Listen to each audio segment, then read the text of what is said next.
प्यारे दोस्तों, आज की इस वीडियो में हम आपको बताएंगे हुजूर ख्वाजा गरीब नवाज रहमतुल्लाह अलैह का मुकम्मल जिंदगी। ख्वाजा गरीब नवाज कहाँ पैदा हुए? हुजूर ख्वाजा गरीब नवाज की बीवी का नाम क्या था? आपकी बीवी कौन थी?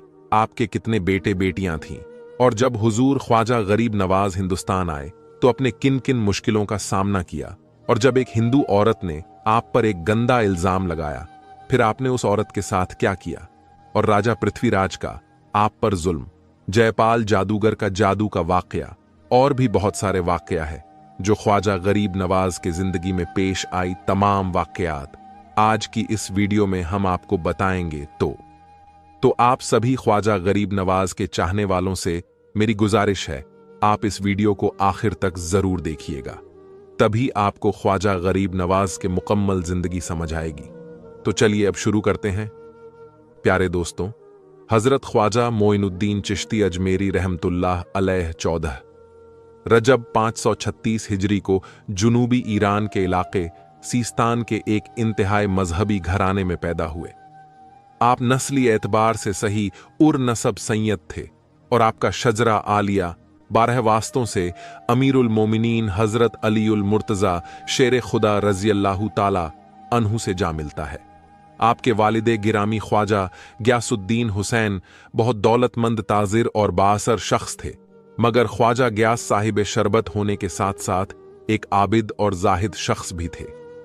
दौलत की फरावानी के बावजूद हजरत ख्वाजा मोइनुद्दीन चिश्ती अजमेरी रहमतुल्लाह अलैह बचपन ही से बहुत कनात पसंद थे। जिस जमाने में आपकी विलादत हुई वह बड़ा पुरसर दौर था। सीस्तान और खुरासान लूटमार की जद में थे। हर तरफ अफरा तफरी का आलम था। मिल्लत इस्लामिया में कई फिरके पैदा हो चुके थे जो बड़ी सफाकी और बेरहमी से एक दूसरे का खून बहा रहे थे। मुदहिदात और बागियों की जमात ने पूरे मुल्क में कत्लोगारत का बाजार गर्म कर रखा था। आप अहले खाना को लेकर खुरासान तशरीफ लाए। उस वक्त हजरत ख्वाजा मोइनुद्दीन चिश्ती की उम्र 1 साल थी।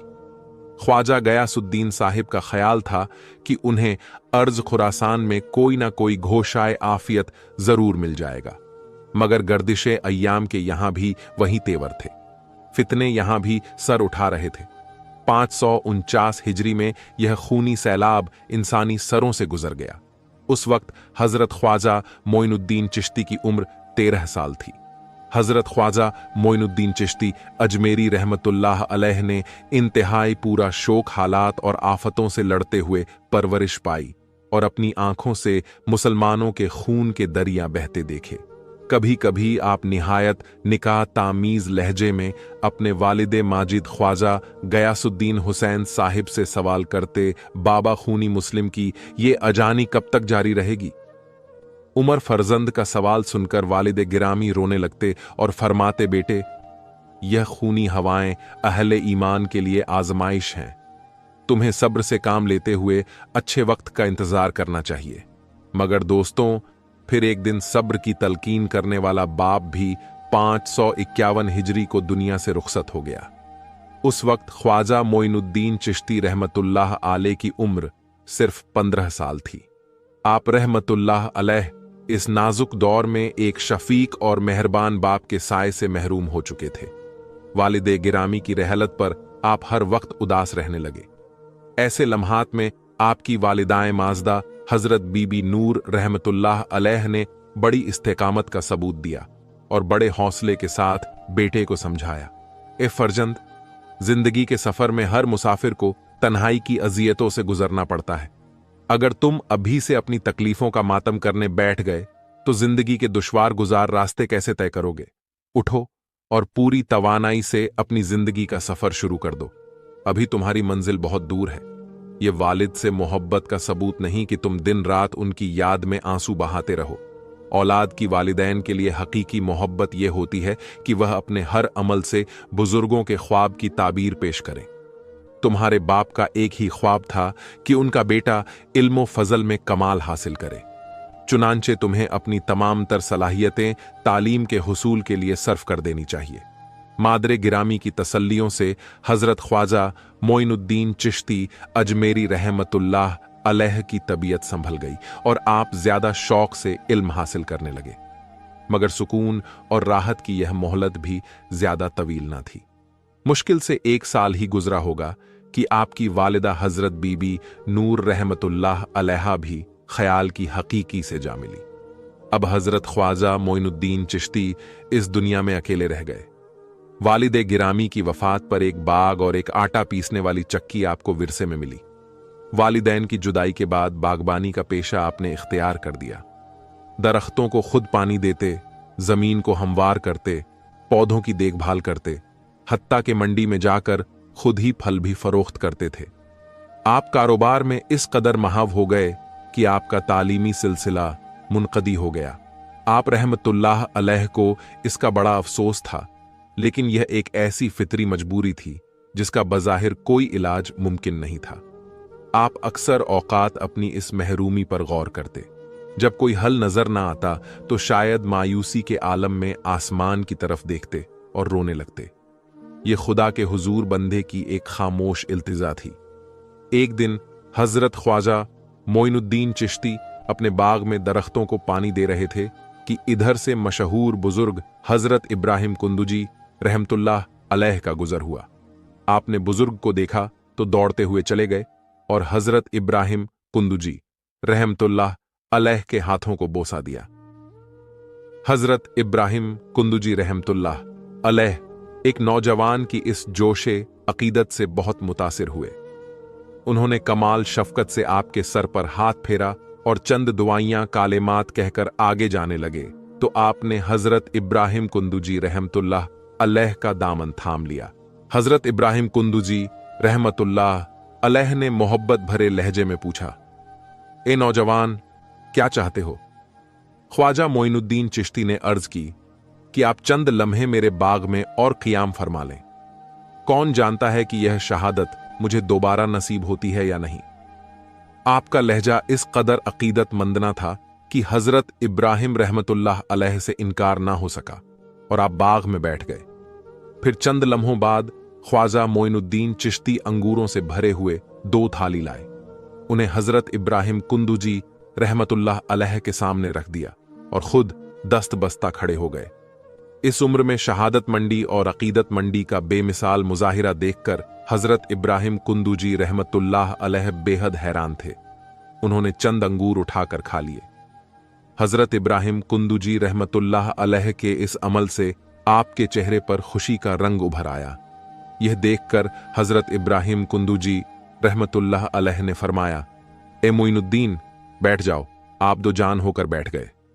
बेटा, तुमने एक फकीर की खूब मेहमान नवाजी की है। यह सरसब्ज और शादाब दरख्त, यह लजीज फल, यह मलकियत और जायदाद सब कुछ फना हो जाने वाला है। आज अगर यहां बाहर का दौर दौरा है तो कल यहां खजा भी आएगी।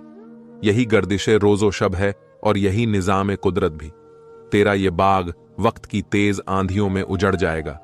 फिर अल्लाह ताला तुझे एक और बाग अता फरमाएगा जिसके दरख्त कयामत तक गर्म हवाओं से महफूज रहेंगे। उन दरख्तों में लगे फलों का जायका जो एक बार छक लेगा, फिर वह दुनिया की किसी नेमत की तरफ नजर उठाकर भी नहीं देखेगा। हजरत इब्राहिम कुंदुजी रहमतुल्लाह अलैह ने अपने पैरहन में हाथ डालकर जेब से रोटी का एक खुश्क टुकड़ा निकालकर हजरत ख्वाजा मोइनुद्दीन चिश्ती की तरफ बढ़ा दिया और फरमाने लगे, यह तेरी मेहमान नवाजी का फकीर की जानिब से सिला है। यह कहकर खुश्क रोटी का टुकड़ा हजरत ख्वाजा मोइनुद्दीन चिश्ती के मुंह में डाल दिया। फिर बाग से निकलकर अपनी मंजिल की जानिब तेजी से चल दिए। हजरत इब्राहिम कुंदुजी रहमतुल्लाह अलैह की दी हुई रोटी का टुकड़ा इस कदर सख्त और खुश्क था कि उसका चबाना दुश्वार था, मगर आपने एक बुजुर्ग का तोहफा समझकर वह रोटी का टुकड़ा खा लिया। उस टुकड़े का हलक से नीचे उतरना ही था कि हजरत ख्वाजा मोइनुद्दीन चिश्ती अजमेरी की दुनिया ही बदल गई। आपको यूं महसूस होने लगा जैसे कायनात की हर शय फजूल है। दूसरे ही दिन आपने अपनी चक्की और बाग फरोख्त कर दिया और उससे हासिल होने वाली रकम गरीबों और मोहताजों में बांट दी। अजीजो अकारीब आपकी इस हरकत को दिमागी खलल करार दे रहे थे, लेकिन वह यह समझने से कासिर थे कि ज़हन और दिल के किस घोषे से रोशनी की वह लकीर फूट रही है जिसने दुनिया के तमाम उजालों को धुंधला करके रख दिया है। बहरहाल, आप सब कुछ अल्लाह की राह में लुटाने के बाद तहसील इल्म के लिए खुरासान को खैराबाद कहकर समरकंद और बुखारा का रुख करने लगे, जो उस वक्त उल्लूमो कुनुज के अहम मरकज तसव्वर किए जाते थे। यहां पहले आपने कुरान पाक हिफ्स किया, फिर तफसीर, फिका हदीस और दूसरे उलूमे ज़ाहिरी में महारत हासिल की। उलूमे ज़ाहिरी की तकमील के बाद आपने मुर्शिद कामिल की तलाश में इराक का रुख किया। रास्ते में अपने ज़माने के मशहूर बुजुर्ग हज़रत ख्वाजा उस्मान हारूनी रहमतुल्लाह अलैह सकुनत पाजिर थे।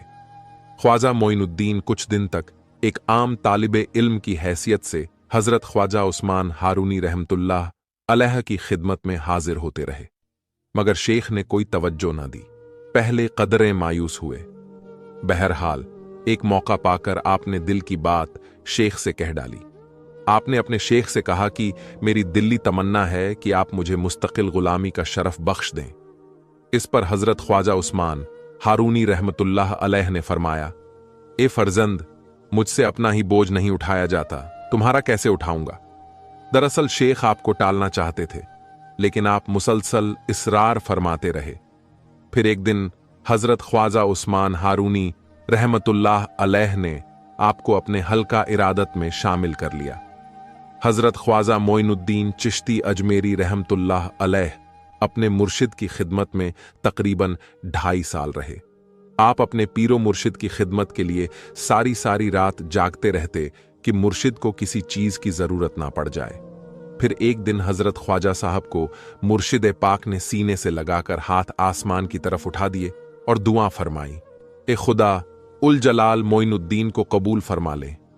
उसने बेसरो समानी के बावजूद मुझे नहीं छोड़ा, तू भी इसे जमीन पर तन्हा ना छोड़।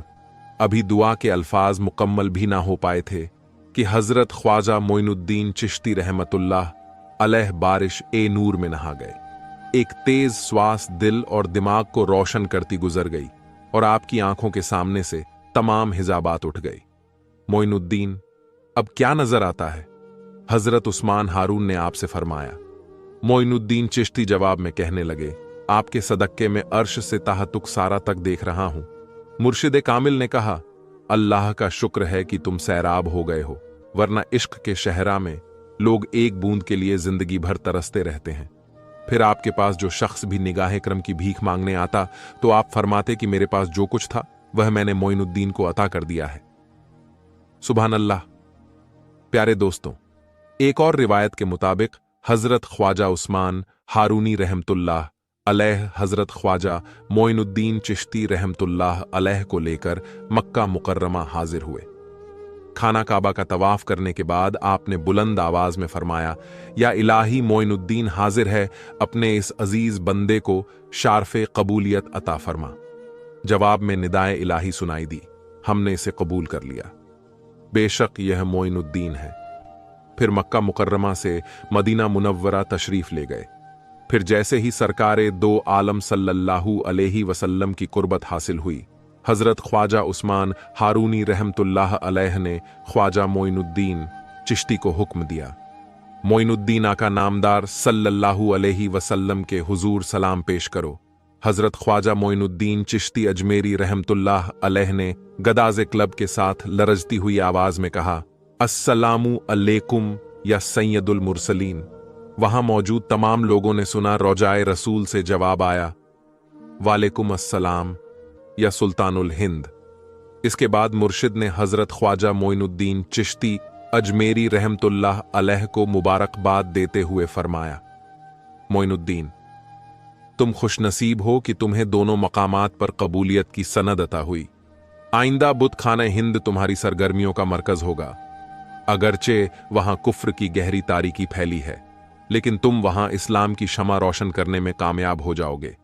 उस बुत परस्ती मुल्क में सिर्फ तुम ही सुल्तान कहलाओगे जिसे दरबार रिसालत से ताज़े सुल्तानी अता हुआ है। वह हिंदुस्तान के तमाम बादशाहों पर गालिब आकर रहेगा। फिर हजरत ख्वाजा मोइनुद्दीन चिश्ती रहमतुल्लाह अलैह ने अपने मुर्शिद की हिदायत पर तवील अरसे तक शदीद रियाज की मुसलसल 7-7 दिन तक रोजे रखते रहे। फिर पीरो मुर्शिद की इजाजत से आप तन्हा हिजाज ए मुकद्दस पहुंचे। हज की शहादत हासिल की और रोज़े रसूल पर हाजिरी देने के साथ साथ कई मुमालिक का सफ़र इख्तियार किया। सफ़र बगदाद के दौरान आपकी मुलाकात हज़रत शेख नज़मुद्दीन कुबरा रहमतुल्लाह अलैह से हुई। औलियाए किराम में हज़रत शेख नज़मुद्दीन कुबरा रहमतुल्लाह अलैह का मकाम बहुत बुलंद है। हज़रत ख्वाजा मोइनुद्दीन चिश्ती 2.5 माह तक हज़रत शेख नज़मुद्दीन कोबरा के यहाँ क़याम पज़ीर रहे और एक अजीम सूफ़ी की मोहब्बतों से फैज़याब हुए।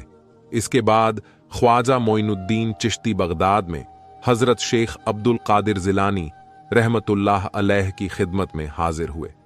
कुछ अरसा यहाँ क़याम करने के बाद आप तबरेज़ तशरीफ़ ले गए और वहाँ हज़रत ख्वाजा अब्बू सईद तबरेज़ी रहमतुल्लाह अलैह से फैज़ हासिल किया। ख्वाजा अब्बू सईद तबरेज़ी रहमतुल्लाह अलैह को तसव्वुफ़ की दुनिया में हिमागीर शोहरत हासिल है। चंद दिन यहाँ गुजारने के बाद आप असफ़हान तशरीफ़ ले गए। वहाँ मशहूर बुजुर्ग हज़रत शेख महमूद इस्फानी रहमतुल्लाह अलैह की मोहब्बत से फैज़ हुए। इन्हीं दिनों वहाँ एक नव उमर लड़के को देखा जो दरवेशों से निहायत अकीदत रखता था। हज़रत ख्वाजा मोइनुद्दीन चिश्ती की आमद से पहले वह लड़का हज़रत शेख महमूद अस्फानी रहमतुल्लाह अलैह की ज़ात से बहुत मुतासिर था, मगर जब उसने ख्वाजा मोइनुद्दीन चिश्ती को देखा तो इरादा बदल दिया। फिर जब आप इस वहां से अस्फहान रवाना हुआ तो वह नव उम्र लड़का आपके साथ हो लिया।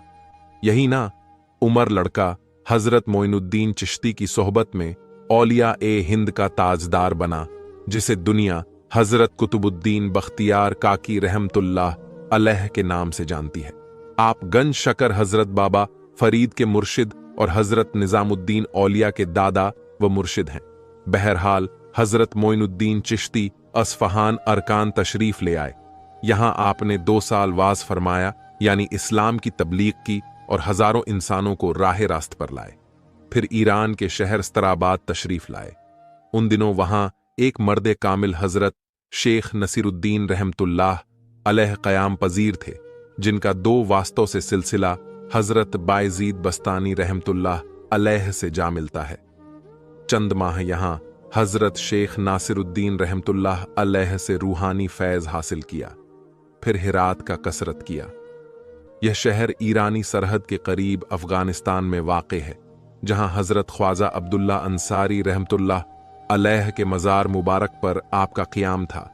बहुत जल्द सारे शहर में आपके चर्चे होने लगे। जब बात हद से बढ़ गई और खल्क़े खुदा की हर लम्हे हाजिरी की वजह से वजैफ और इबादत इलाही में फ़र्क पड़ने लगा, तो आप हिरात को खैराबाद कहकर सब्ज़वार तशरीफ़ ले आए। सब्ज़वार में आपकी आमद को चंद दिन ही गुजरे थे कि मुकामी बाशिंदों की बहुत बड़ी तादाद यहाँ के गवर्नर यादगार मोहम्मद के खिलाफ दरख्वास्त लेकर आपकी खिदमत में हाजिर हुई। लोगों ने बताया कि मुकामी गवर्नर के जबराना रवैये से तंग आकर लोग कब्रों में उतर गए हैं, लेकिन हुकूमती जुल्म ज्यादती का तूफान थमने का नाम ही नहीं ले रहा।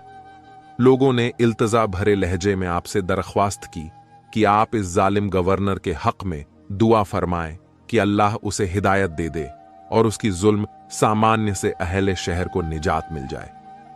आपने अहले शहर की फरियाद सुनी और उन्हें यकीन दिलाया कि खुदावंद ताला बहुत जल्द इस शहर के रहने वालों पर रहम फरमाएगा। दूसरे दिन हज़रत ख्वाजा मोइनुद्दीन चिश्ती रहमतुल्लाह अलैह गवर्नर यादगार मोहम्मद के दरबार में तशरीफ़ ले गए। महल के दरवाजे पर पहुंचकर आपने दरबान से कहा, अपने हाकिम को खबर दो कि उससे दरवेश मोइनुद्दीन मिलना चाहता है। दरबान ने हक में सब्ज़वार को इत्तला दी, लेकिन यादगार मोहम्मद का गुरूर इंतहा को पहुंचा हुआ था। उसने गाहजबनाक लहजे में दरबान को जवाब दिया, मेरे पास किसी नंगे भूखे फकीर से मिलने का वक्त नहीं है। दरबान वापस आया और जैसे ही उसने यादगार मोहम्मद के अल्फाज दोहराने की कोशिश की तो उसकी जुबान गुम हो गई। दरबान ने घबराकर हज़रत ख्वाजा मोइनुद्दीन चिश्ती के चेहरे मुबारक की तरफ देखा। उसकी रूह कांपने लगी और हाथ से तलवार छूट गई। वह जमीन पर गिरकर बेहोश हो गया। हज़रत ख्वाजा मोइनुद्दीन चिश्ती रहमतुल्लाह अलैह किसी इजाज़त के बगैर महल के दरवाजे में दाखिल हो गए। दूसरे दरबान की नज़र पड़ी तो वह आपको रोकने के लिए आगे बढ़ा। मगर उसका भी वही हश्र हुआ जो पहले दरबान का हो चुका था। फिर महल में एक शोर सा बरपा हो गया। इससे पहले के यादगार मोहम्मद सूरत ए हाल को समझने की कोशिश करता हजरत ख्वाजा मोइनुद्दीन चिश्ती उसके कमरे में दाखिल हो चुके थे, जहां बैठकर वह संगदिल हाकिम इंसानी तकदीर के फैसले करता था। दरबार में हलचल सी मच गई। ख्वाजा साहब के जलाल ए मार्फत का यह आलम था कि जिस पर नजर पड़ी अपने होशो हवास खो बैठा। यादगार मोहम्मद ने आपको देखा तो खौफ और दहशत से कांपने लगा। गवर्नर के दरबार में हजरत ख्वाजा मोइनुद्दीन चिश्ती अजमेरी रहमतुल्लाह अलैह की बारोब आवाज गूंजी, मैं वही भूखा और नंगा फकीर हूं जिससे तूने मिलना भी गवारा ना किया। मैं यहां इसीलिए नहीं आया कि तू मुझे बंद गाने खुदा के खून में डूबी हुई चंद रोटियों की भीख दे दे, या मखलूक के खुदा के जिस्मों को बरहना करके चंद गज रेशमी कपड़ा मेरे हवाले कर दे। मैं तो इसलिए आया हूं कि हुज्जत तमाम हो जाए, इससे पहले कि तेरे दर को जमीन निगल ले। हक की नाफरमानी से बाज आ जा। जिन पर सितम ढा रहा है उन्हें उनकी मां ने आजाद पैदा किया। बसात हस्ती, पर तेरी हैसियत ही क्या है? तुझसे पहले बड़े बड़े सितमगर यहां अपनी ताकत आजमा चुके हैं। उन्हें तलाश कर वह कहां से आए थे और किधर गए। गवर्नर सब्जवार के दरबार पर किसी कब्रिस्तान सा घुमा हो रहा था। वहां के लोग मर्दों की तरह साकित थे और यादगार मोहम्मद अपनी जेरे गुनाह कुर्सी से उतरकर नीचे आना चाहता था, मगर उसका जिस्म मखलूक होकर रह गया था। हजरत ख्वाजा मोइनुद्दीन चिश्ती जाबिर हाकिम के सामने कलिमाते हक अदा करके वापस जा चुके थे, लेकिन आपके अल्फाज की गूंज अभी तक बाकी थी। आपकी बातों से जालिम गवर्नर पर इस कदर असर हुआ कि वह सब कुछ छोड़ छाड़ कर आपकी खिदमत में हाजिर हो गया। कुछ दिन बाद हजरत ख्वाजा मोइनुद्दीन चिश्ती रहमतुल्लाह अलैह सब्जवार से शहर शाहजमां तशरीफ लाए तो यादगार मोहम्मद भी आपके हमराह था। उसकी ख्वाहिश थी कि वह अपनी बाकी मांदा उम्र पीरो मुर्शिद की खिदमत में बसर करे, मगर पीरो मुर्शिद ने आपको लोगों की सख्त हिदायत के लिए मुकर्रर कर दिया।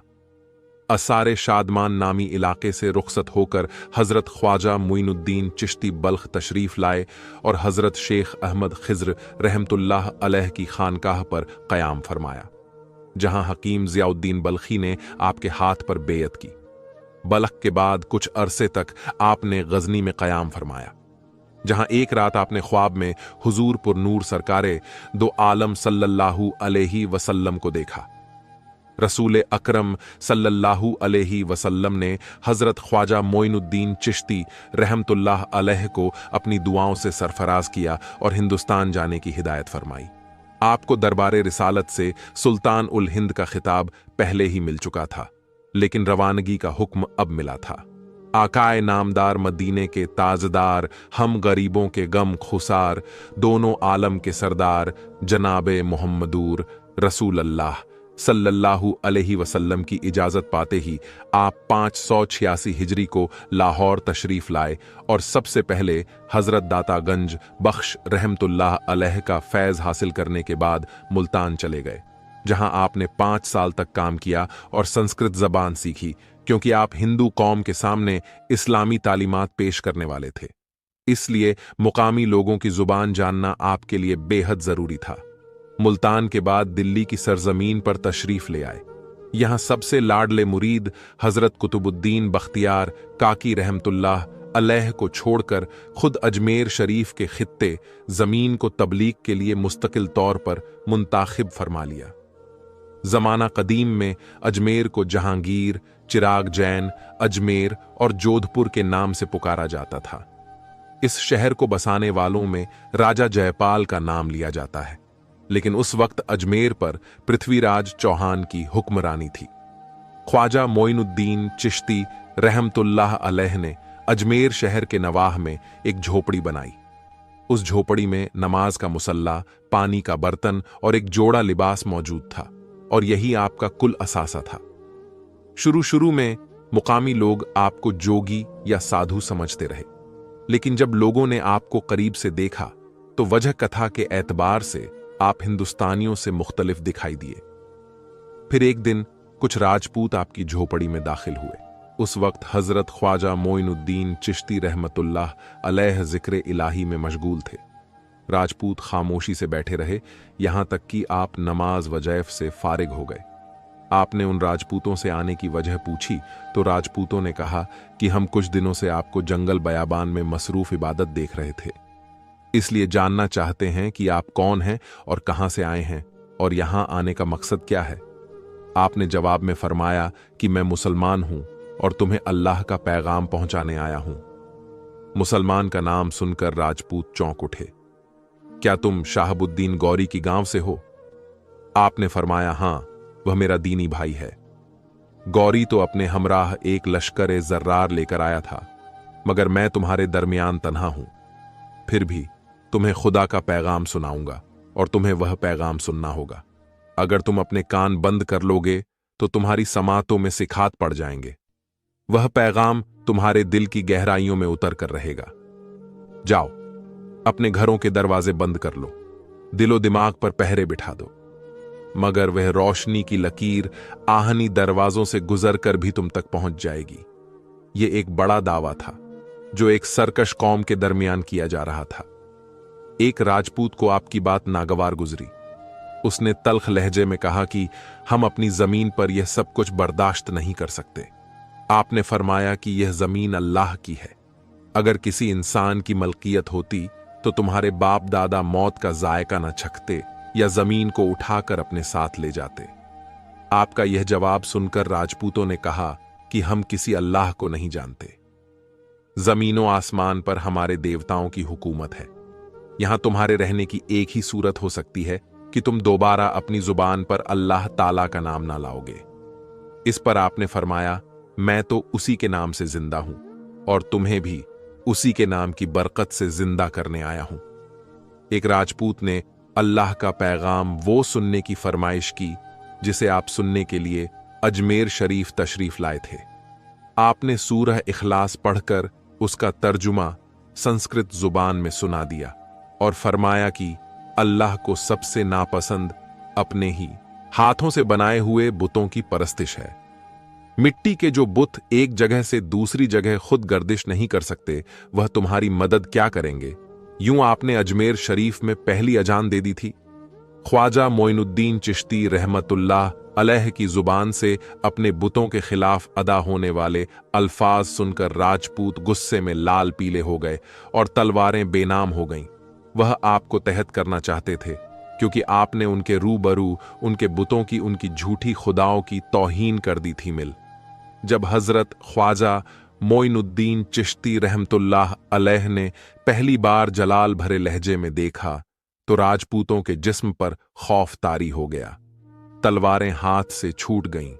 फिर वह लोग वहां से भाग खड़े हुए जिन्होंने आज तक मैदान जंग में पीठ नहीं दिखाई थी।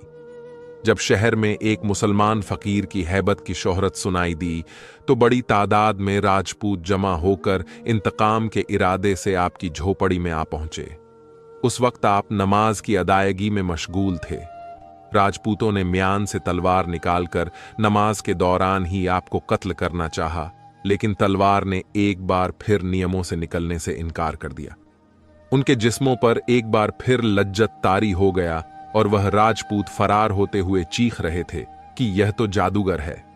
इसके बाद राजपूतों की एक और जमात आपकी खिदमत में हाजिर हुई, आपके पैगाम को सुना और अपनी अबाओ अजदाद मजहब छोड़कर एक ऐसे मजहब में दाखिल हो गए जिसकी निगाह में अछूत, स्त्री, शूद्र, राजपूत और ब्राह्मण सब बराबर थे।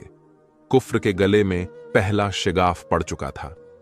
मजहबी उज्रदारी की पेशानी पर गहरी लकीरें उभर आईं। जादूगरों और पंडितों ने आसमान की तरफ देखा। सितारों की गर्दिश में एक अजीब सा इंतेशर बरपा था और इसरार उलूम के जानने वाले हैरत ज़दा थे और आसमान के वजूद में किसी खौफनाक इनकलाब की तस्वीर साफ नुमायां थी। हिंदू धर्म के रखवालों ने आपके हाथ पर मुसलमान होने वालों को तलब किया और पूछा, आखिर तुम्हें उस अजनबी के पैगाम में क्या कशिश महसूस हुई? तुमने उसके खुदा को देखा है? दीन इस्लाम में दाखिल होने वाले इन नव मुस्लिमों ने कहा, हम कुछ नहीं जानते। हमारे दिल ने गवाही दी कि वह सच बोलता है, बस हम मजबूर हो गए। कुछ लोगों ने राजा पृथ्वीराज के सामने यह तजवीज पेश की कि बागियों की इस मुख्तसर सी तादाद को कत्ल कर दिया जाए और इस्लाम के खतरे से हमेशा के लिए जान छुड़ा ली जाए। राजा पृथ्वी ने यह तजवीज कबूल नहीं की, क्योंकि मुसलमान होने वालों में बहुत से बादशाह हिंदू कबीले के लोग भी शामिल थे। इस तरह रियासत में इंतसार फैलने का अंदेशा था, लेकिन उनके बायकाट का ऐलान कर दिया गया। चुनांचे वह 9 मुस्लिम अफराद हजरत ख्वाजा मोइनुद्दीन चिश्ती रहमतुल्लाह अलैह के कदमों में आ पड़े। जासूसों ने पृथ्वीराज को खबर दी कि महतूत राजपूत नया मजहब कबूल करके बहुत ज्यादा खुश हैं, तो वह आग बबूला हो गया और मुसलमानों के खिलाफ साजिशों के नए जाल बुने जाने लगे। इसी दौरान ख्वाजा मोइनुद्दीन चिश्ती रहमतुल्लाह अलैह का एक खादिम आपके वजू के लिए आना सागर तालाब से पानी लेने गया, तो वहां खिलाफ ए मामूल राजा के सिपाही तैनात नजर आए। जब खादिम ने पानी से घड़ा भरना चाहा, तो राजपूत सिपाहियों ने सख्ती से मना कर दिया और कहा कि अब तुम अछूत हो, तालाब के पानी को गंदा मत करो। खादिम ने कहा कि पानी तो जानवरों पर भी बंद नहीं किया जाता, हम तो फिर इंसान हैं। इस पर राजपूत सिपाहियों ने कहा कि तुम हैवानों से भी बदतर हो। खादिम ने वापस आकर पीरो मुर्शिद को सारा माजरा सुनाया, तो आपने फरमाया, राजपूत सिपाहियों से कहो कि इस मर्तबा एक घड़ा पानी लेने दो, फिर हम कोई अपना और इंतजाम कर लेंगे। और हां, तालाब से कहना कि ए पानी तुझे ख्वाजा साहब ने बुलाया है। आपके हुक्म पर जब खादिम दोबारा तालाब पर पानी लेने गया, तो राजपूत सिपाहियों ने मजाक उड़ाते हुए कहा कि आज घड़ा भर लो, इसके बाद तुम्हें यहां से पानी लेने की इजाजत नहीं होगी। चुनांचे खादिम ने मुर्शिद के हुक्म के मुताबिक वह घड़ा भर लिया। राजपूत सिपाहियों के साथ साथ मुसलमान खादिम पर भी हैरत के पहाड़ टूट गए कि आना सागर तालाब का सारा पानी एक छोटे से बर्तन में सिमट आया था। तालाब के जिस पानी पर राजपूत सिपाही तकब्बुर कर रहे थे, वह पानी से खाली हो चुका था। उन सिपाहियों के नजदीक यह जादूगरी का एक अजीम शान मुजाहिरा था, जिसे देखकर राजपूत सिपाही वहां से खौफजदा होकर भाग खड़े हुए। आप रहमतुल्लाह अलैह का खादिम भी लरजते कदमों से वापस आया, कांपते लहजे में सारा वाकया सुनाया। आज उसे पहली बार अपने मुर्शिद की रूहानी ताकत का एहसास हो चुका था। पूरे अजमेर शहर में हंगामा बरपा था। आना सागर तालाब के खुश्क होने की खबर सबके लिए हैरान करने वाली बात थी। पृथ्वीराज मुसलमानों के बढ़ते हुए असर रसूख को हर सूरत में रोकना चाहता था। राजपूतों ने उसे मशवरा दिया कि उस मुसलमान फकीर का मुकाबला हिंदू जादूगर ही कर सकते हैं, लेकिन इससे पहले शहर अजमेर के चंद मुअज्जिन आना सागर तालाब की साफ का पोजीशन बहाल करने की दरख्वास्त लेकर आपकी खिदमत में हाजिर हुए और अर्ज की कि अगर तालाब का पानी इसी तरह खुश्क रहा तो बहुत सारे इंसान पानी के बगैर मर जाएंगे। चुनांचे ख्वाजा मोइनुद्दीन चिश्ती रहमतुल्लाह अलैह ने इस्लाम की रवादारी और सिलाह रहमी का मुजाहिरा करते हुए फरमाया, यह तो हक के नाफरमान के लिए एक छोटी सी झलक है, वरना हमारा मजहब किसी कुत्ते को भी प्यास से तड़पता हुआ नहीं देख सकता। यह फरमाकर आपने अपने खादिम को हुक्म दिया कि बर्तन का सारा पानी तालाब में वापस उंडेल दिया जाए। आपने राजपूत कौम के नुमाइंदों को दोबारा फरमाया, कुदरत बार बार सरकश को मोहलत नहीं दिया करती। इससे पहले कि तुम्हारे आबाओ अजदाद पर जमीन तंग हो जाए, बुत परस्ती छोड़कर अल्लाह ताला की वादा नियत पर ईमान ले आओ, वरना दोजख की दहकती आग के लिए तैयार हो जाओ। आपके इरशाद सुनकर बज़ाहिर तो वह निगाहें नीची करके खामोश खड़े रहे, लेकिन उनके दिल में नफरतें कुछ और बढ़ गईं और उनके सीनों में साजिश और इंतकाम की आग भड़क उठी। जब घड़े का पानी आपके हुक्म पर तालाब में डाला गया, तो लोग देखकर हैरान रह गए कि तालाब एक बार फिर पानी से भर गया। बुत परस्तों के लिए यह एक फकीर की जानिब से बहुत बड़ा पैगाम था, जिसे समझने और उस पर अमल करने की बजाय उन्होंने पृथ्वीराज को मशवरा दिया कि अजमेर शरीफ के दराज का खतरनाक जादूगर को इस मुसलमान फकीर के मुकाबले पर लाया जाए, जो ताकतवर जिस्म और सहराना कमालात में अपना सानी ना रखता था। पृथ्वीराज ने साथियों का मशवरा कबूल करके शादी जादूगर को अपने दरबार में तलब किया और उसे हुक्म दिया कि अपने जादू की बेपनाह ताकत से देवताओं की बस्ती को मुसलमानों के वजूद से पाक कर दे। महाराज की तरफ से हुक्म मिलते ही सादी जादूगर ने मुसलमान फकीर हजरत ख्वाजा मोइनुद्दीन चिश्ती रहमतुल्लाह अलैह की ताकत का अंदाजा करने की कोशिश की और इस नतीजे पर पहुंचा कि उसे आसानी के साथ शिकस्त नहीं दी जा सकती। वह अपने ताबे सयातीन के सहारे फकीर मुसलमान से मुकाबले की तैयारी करने लगा। जादूगर ने अपने चेलों को नए मंत्र सिखाए और शाहीरों की फौज लेकर हजरत ख्वाजा मोइनुद्दीन चिश्ती रहमतुल्लाह अलैह की तरफ बढ़ा। जैसे ही जादूगरों की यह जमात हक परस्तों के करीब पहुंची तो हल्के इस्लाम में दाखिल होने वाले नए मुसलमान घबरा गए। उन्होंने आपको जादूगरों की यलगार से आगाह किया। हजरत ख्वाजा मोइनुद्दीन चिश्ती रहमतुल्लाह अलैह यह कहकर दोबारा अपनी नमाज में मशगूल हो गए। पहले की तरह अब भी नाकामी ही उनका मुकद्दर है। जादूगरों की यह जमात अपने मंत्र पढ़ते पढ़ते अचानक एक जगह ठहर गई। जब जादूगर ने उन्हें आगे बढ़ने का हुक्म दिया तो उन्होंने साफ जवाब दे दिया कि उनमें आगे बढ़ने की ताकत नहीं है। जादूगर अपने मंत्र पढ़ता हुआ आगे बढ़ रहा था। उसकी आंखें आग बरसा रही थीं, मुंह से भड़कते शोले निकल रहे थे। यह एक खौफनाक मंजर था। वह बुलंद आवाज में यह कह रहा था कि मुसलमान सुन ले, उनकी मौत का वक्त करीब आ चुका है, क्योंकि मेरी शक्ति देवताओं के दुश्मनों को हलाक कर डालेगी। यह कहकर उसने अभी थोड़ा ही फासला तय किया था कि उसकी जुबान भी बंद हो गई। अचानक उसकी जुबान से रहीम रहीम के अल्फाज निकलने लगे। जब जादूगर के चेलों ने अपने गुरु का यह हाल देखा तो वह गुस्से से बेकाबू हो गए और शदीद गुस्से के आलम में अपने ही गुरु के खिलाफ नाजेबा अल्फाज कहने लगे। जादूगर इस दशनाम तराशी को बर्दाश्त ना कर सका। आगे बढ़ने की बजाय अपने साथियों की तरफ लपका और अपने ही चेलों पर पत्थर बरसाने लगा। इस तरह शादी जादूगर ने अपने कई चेलों को पत्थर मार मार कर हलाक कर दिया। जो बाकी बचे वह फरार हो गए। शादी जादूगर का जुनून बढ़ता जा रहा था। हजरत ख्वाजा मोइनुद्दीन चिश्ती रहमतुल्लाह अलैह ने इस बिगड़ती सूरत हाल में खादिम के हाथ पानी का एक प्याला भर कर भेजा। जैसे ही शादी जादूगर ने प्याले का पानी पिया तो कुफ्र की सारी तारीकियों दिलो दिमाग से जाती रही और बड़े अकीदत मर्दाना अंदाज में हजरत ख्वाजा के कदमों में गिर पड़ा। इस तरह खुदा परस्तों की सफ में एक और कलमा पढ़ने वाले का इजाफा हो गया।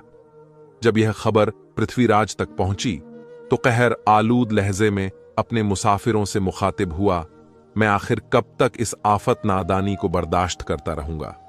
फौज को तैयारी का हुक्म दो और इस सरजमी से मुट्ठी भर मुसलमानों का नामो निशान मिटा दो। बादशाह के वजीरों ने कहा कि अभी चंद मुसलमानों के खिलाफ इतनी बड़ी फौज की जरूरत नहीं। अभी जोगी जयपाल जिंदा है। जयपाल का नाम सुनकर पृथ्वीराज के चेहरे पर खुशी और मुसर्रत के आसार दिखाई दिए। वह जोश गजब में इस अजीम जादूगर को भूल गया था, हालांकि वह खुद भी उसका मोहताकिद था। जयपाल जोगी को सारे तिलिस्म में इस कदर महारत हासिल थी कि पूरे हिंदुस्तान में उसका कोई सानी नहीं था। हजारों जादूगर उसके शागिर्द थे। फिर जब जोगी जयपाल पृथ्वीराज के दरबार में हाजिर हुआ तो अजमेर का हुक्मरान अपनी कुर्सी से उठकर उसके कदमों को चूमने लगा। जब जोगी ने बेवक्त तलबी का सबब पूछा तो पृथ्वीराज ने हजरत ख्वाजा मोइनुद्दीन चिश्ती रहमतुल्लाह अलैह की आमद और शादी जादूगर की शिकस्त के वाकयात तफसील से सुना दिए। पृथ्वीराज की जुबान से वाकयात सुनकर जोगी जयपाल इंतहाई गुरूर और तकब्बुर से कहने लगा कि पूरे हिंदुस्तान में मेरे इल्म की हुकूमत है। मैं बैठे बैठे चाहूं जिसे ओहदे से मजूर कर दूं और जिसे चाहूं हुक्मरानी अता कर दूं। खुद मुझे अपनी गफलत पर अफसोस है कि मैं कर्दो पेश से बेखबर रहा और एक मुसलमान फकीर ने मेरी होते हुए में इतना बड़ा हंगामा बर्पा कर दिया। यह कहकर जोगी जयपाल गुस्से से कांपने लगा। आज मुसलमानों का इस सरजमी पर आखिरी दिन है। मैं उन्हें ऐसा सबक सिखाऊंगा कि फिर कभी कोई अछूत इस सरजमी का रुख नहीं करेगा। जोगी जयपाल का तकब्बुर इंतहा को पहुंच चुका था। जयपाल ने पहले अपने चेलों को हुक्म दिया कि वह मुसलमान फकीर और उसके खिदमतगारों का काम तमाम कर दें। फिर अजमेर शरीफ की पहाड़ियों से आग के शोले बुलंद हुए और तेजी से उस तरफ बढ़ने लगे जिस तरफ हजरत ख्वाजा मोइनुद्दीन चिश्ती रहमतुल्लाह अलैह अपनी इबादतों में मशगूल थे। लेकिन जादूगर के सहारे पैदा होने वाली आग आपके आस्थाने से कुछ पहले ही बुझ गई। फिर जादू के सांप पैदा किया गया जो फन उठाए मुसलमानों की तरफ बढ़े, लेकिन यह सांप भी कुछ ही दूर जाकर सर पटक कर गायब होने लगे। जादू के दोनों खौफनाक तरीन मुशायरों की नाकामी के बाद चेलों ने गुरु के सामने एतराज शिकस्त कर लिया, जिस पर जयपाल जोगी बहुत गुस्सा हुआ और वह अकेला ही आपके आस्थाने की तरफ बढ़ने लगा और आपके बिल्कुल करीब आकर कहने लगा, मैं जोगी जयपाल हूं।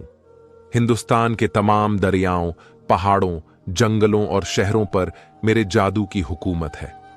इससे पहले कि मैं तुम पर आसमानी कहर बनकर नाजिल हो जाऊं, बेहतर है कि तुम लोग यहां से चले जाओ। मैं तुम्हें फरार के लिए रास्ता देने को तैयार हूं। और अब तक सरजमीने अजमेर में जितने हंगामे और फितने बर्पा हो चुके हैं, मैं उनका हिसाब तलब नहीं करूंगा।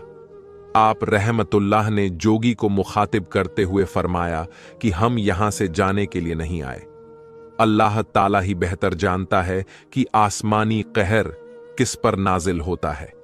इस पर जोगी जयपाल गुस्से से भड़क उठा। उसने अपने हाथ को फिजा में झुंबिश दी। यकायक एक रस्सी बरामद हुई जिसका एक सिरा जमीन और दूसरा ताहदे नजर आसमान की वुसत में गुम था। इसी असना में जयपाल ने उस रस्सी पर आसमान की जानिब चढ़ना शुरू कर दिया। जब आसमान की तरफ थोड़ा ही फासला तय किया तो आपने अपनी चप्पल को फिजा में उछाला जो जोगी जयपाल के सर पर लगने लगी, जिससे चीखता चिल्लाता जोगी जमीन पर आ गिरा और आपके कदमों से लिपटकर मुसलमान हो गया। हजरत ख्वाजा मोइनुद्दीन चिश्ती रहमतुल्लाह अलैह ने आपका नाम अब्दुल्ला सहराई रखा, जिन्होंने अपने मुर्शिद के हवाले से बहुत शोहरत पाई। इस तरह हिंदुस्तान की नाकाबिले शिकस्त ताकतें सिर्फ एक ही जुम्बिश में आपने मुस्खार कर ली। जब जयपाल जोगी के मुसलमान होने की खबर पृथ्वीराज तक पहुंची तो वह आग बबूला हो गया और ख्वाजा मोइनुद्दीन चिश्ती रहमतुल्लाह अलैह की दहशत उस पर तारी हो गई। उन्हीं दिनों एक बूढ़े मजहबी पेशवा ने पृथ्वीराज को उसकी मां की नसीहत याद दिलाई, जो अपने वक्त की माहिर नजूमी थी। पृथ्वीराज की मां ने हजरत ख्वाजा मोइनुद्दीन चिश्ती रहमतुल्लाह अलैह की अजमेर आमद से पहले एक ख्वाब देखा था जिसमें एक मर्द बुजुर्ग की आमद की खबर दी गई। सुबह जब वह बेदार हुई तो उसने पृथ्वीराज को करीब बुलाकर बड़ी मोहब्बत से कहा कि अनकरीब इस इलाके में एक बुजुर्ग आएगा जिसकी रियाजत से मुतासिर होकर बेशुमार लोग अपने बाप दादा का धर्म छोड़कर नया मजहब इख्तियार कर लेंगे। तू भी उस बुजुर्ग की बातों को गौर से सुनना और अगर दिल माने तो नए मजहब में दाखिल हो जाना। अगर ऐसा ना कर सको तो खामोश रहना। अगर तुमने रास्ते की दीवार बनना चाहा तो अंजाम बहुत भयानक होगा। पृथ्वीराज ने अपनी मां के ख्वाब को एक वहम करार दिया था। जब बेटे ने मां की नसीहत पर कान न धरा तो उसने दरबार के चंद वफादार नौकरों को कह दिया कि अगर मेरे मरने के बाद वह बुजुर्ग आ जाए तो उससे अदब एहतराम से पेश आना। फिर एक दिन हजरत ख्वाजा मोइनुद्दीन चिश्ती रहमतुल्लाह अलैह के एक अकीदतमंद ने एक दूध वाली को आवाज देकर दूध खरीदने की जुस्तजू की और दूध में उंगली डालकर उसकी क्वालिटी चेक करना चाहिए तो ग्वालन चीखती चिल्लाती पृथ्वीराज के दरबार में जा पहुंची और बावेला करने लगी कि आपके लिए लाए जाने वाले दूध को एक मुसलमान ने पलीद कर दिया है, जिस पर राजा बहुत गुस्सा मंद हुआ और सिपाहियों को उस मुसलमान अकीदतमंद को गिरफ्तार करने के लिए भेज दिया। जब सिपाही मुसलमान को गिरफ्तार करके दरबार में लाए तो दरबार में सुकूत ए मर्ग तारी था। आज पहली मर्तबा राजा आप रहमतुल्लाह अलैह के अकीदतमंद को इतने करीब से देख रहा था। पृथ्वीराज ने उसकी उंगली काटने का हुक्म दिया जो दूध में डाली गई थी। जब वह उंगली काटी गई तो खून की एक धार सरजमीन ए अजमेर शरीफ पर बह निकली, जो राजा ने अपनी हुकूमत के लिए नेक शगुन तसव्वुर किया। कटी हुई उंगली उठाकर जब वह मुसलमान हजरत ख्वाजा मोइनुद्दीन चिश्ती रहमतुल्लाह अलैह की खिदमत में हाजिर हुए तो आपने चंद कुरानी आयत तिलावत फरमाई। फिर फरमाने लगे, रोशन अली, तुम अपनी कटी हुई उंगली जमीन में दफन कर दो। इसके साथ ही पृथ्वीराज की हुकूमत पर भी मिट्टी डाल दो। और फरमाने लगे, पृथ्वीराज, मैंने तुम्हें जिंदा हालत में लश्कर ए इस्लाम के हवाले किया। जब यह खबर पृथ्वीराज तक पहुंची तो वह कहे लगा के हंसने लगा कि मुझे गिरफ्तार करने के लिए लश्कर ए इस्लाम कहां से आएगा। गौरी तो गुज़िश्ता साल राजपूतों की शुजात को आजमा चुका है, क्या वह इस कदर जल्द अपनी शिकस्त को फरामोश करके दोबारा इधर का रुख करेगा, जहां यह बात मनहूस खातिर रहे कि 587 हिजरी में शाहबुद्दीन गौरी ने एक खौफनाक मुकाबले के बाद पृथ्वीराज से शिकस्त खाई थी। जब गौरी शदीद जख्मी हालत में जमीन पर गिरा तो वफादार गुलाम कुतुबुद्दीन ऐबक अपनी जान की परवाह न करते हुए आगे बढ़ा और शाहबुद्दीन गौरी को मैदान जंग से निकालकर महफूज मुकाम तक ले गया। एक खादिम ने आका की नमक खारी का हक अदा कर दिया था। इसके साथ ही मुसलमानों की तारीख को एक नई जिंदगी मिली। शाहबुद्दीन गौरी अपने लहू में नहाया हुआ गजनी पहुंचा। तबीबों की बेहतरीन दवाओं और खिदमतगारों की सख्त तीमारदारी ने गौरी के जख्म भर दिए, लेकिन उसके दिलो दिमाग के जख्म अब भी हरे थे और जंगी लिबास भी तब्दील ना किया था। उसने यह अहद किया था कि वह उस वक्त तक खून से आरास्ता लिबास को अपने जिस्म से अलग नहीं करेगा जब तक पृथ्वीराज को आहनी बेड़ियों में जकड़कर उसके सामने हाजिर नहीं किया जाता। अगर ऐसा ना हो सका तो फिर यही खून आलूद लिबास जो पृथ्वीराज से मार्के के वक्त से वेतन था, वह उसका दामी लिबास बनेगा। कुछ लोगों ने गौरी के इस अज़म को जज्बात से ताबीर किया। फिर एक रात शहाबुद्दीन गौरी ने अजीबोगरीब ख्वाब देखा कि कोई बुजुर्ग अफगान सिपह सालार से फरमा रहे थे, मायूसियों के दायरे से निकल और अजमेर पर हमला कर, इस बार खुदा तुझे फतेह अजीम से सरफराज करेगा। प्यारे दोस्तों, बाज तारीखी किताबों में शाहबुद्दीन गौरी का यह ख्वाब इस तरह बयान किया गया है। एक मजलिसे नूर आरास्ता जिसके दरो दीवार से तेज रोशनी की किरणें फूट रही हैं। जहां तक नजर जाती है खुद्दाम दस्त बस्ता कतार दर कतार खड़े हैं। शहाबुद्दीन गौरी भी उस इंसानी हुजूम में मौजूद है। सामने तख्ते जेरे निगाह पर एक रोशन चेहरे वाले बुजुर्ग जलवा अफरोज हैं। उनके जाहो जलाल का आलम है कि देखने वाले की निगाहें दम भर के लिए उठती हैं और फिर फर्श पर जम जाती हैं। पूरी महफिल पर गहरा सुकूत तारी है। शहाबुद्दीन गौरी हैरतज़ादा है और एक एक खादिम की शक्ल देख रहा है, मगर उसे यह दरियाफ्त करने की हिम्मत नहीं होती कि यह बुजुर्ग कौन है, यह दरबार कैसा है और उसे यहां किस मकसद के लिए लाया गया है। अभी गौरी के जहन में इस किस्म के ख्यालात गर्दिश कर ही रहे हैं कि अचानक एक खादिम जो जेरे निगाह तख्त के करीब खड़ा है गौरी की तरफ बढ़ता है। फिर वह उसका हाथ पकड़कर हुजूम से गुजरता हुआ बुजुर्ग के करीब पहुंच जाता है। खादिम उसे निहायत अदब और मोहब्बत आमेज नजरों से देखते हैं। खुदा ने तुझे काफिरों पर गलबा अदा कर दिया और हिंदुस्तान की अजीम शान सल्तनत बख्श दी। बुजुर्ग का लहजा शीरी था, मगर अल्फाज में एक ऐसा जलाल पोशीदा था कि गौरी के जिस्म पर लर्जा तारी हो गया और फौरन ही उसकी आंख खुल गई। अफगान सिपह सालार रात भर एक अजीबो गरीब कैफियत से दो चार रहा। सुबह होते ही मूसाहिबिन से ख्वाब बताकर मशवरा मांगा तो सब ने कहा कि जिंदगी में कोई खुशगवार लम्हा आने वाला है। कुछ लोगों ने कहा कि यह गौरी के जिहादी ख्यालात हैं जो दिमाग के किसी गोशे में नक्श होकर रह गए थे। जब ऐसे ख्यालात को अमली शक्ल देने का मौका नहीं मिलता तो ये ख्वाब की हालत में नजर आते हैं, क्योंकि बज़ाहिर हालात मुआफिक नहीं थे। इसलिए शाहबुद्दीन गौरी ने ख्वाब फरामोश कर दिया। कुछ अरसे बाद अफगान सिपह सालार ने इस बुजुर्ग को दोबारा ख्वाब में देखा।